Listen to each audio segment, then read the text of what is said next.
Hello, in front of me I've got Motorola Moto G62. In this video I'll show you how to manage Google Wallet. In the beginning, let's enter Wallet app.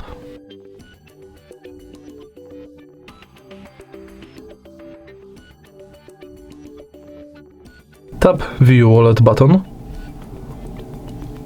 And as you can see right here, we can add payment card to Google Wallet from the homepage of this app.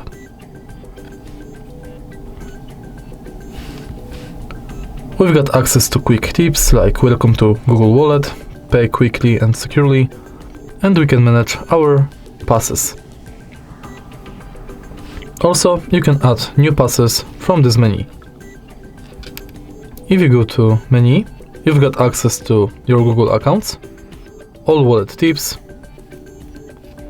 tap to pay setup, where you can set up payment card, check if NFC is on, if Google Pay is set as your default, if you've got a lock screen set, and if your phone meets security requirements.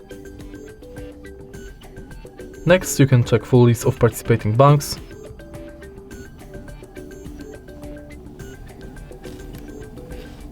and enter Password Manager. In your data wallet, you can manage payments data and passes data. Next, you can go to Wallet Settings, where you can manage payments profile, add passes from Gmail, enable or disable review purchases, updates about your passes, updates from Wallet and Google Pay. In the end, you can go to Help and Feedback. And that's it. If you find this video helpful, please leave like, comment and subscribe.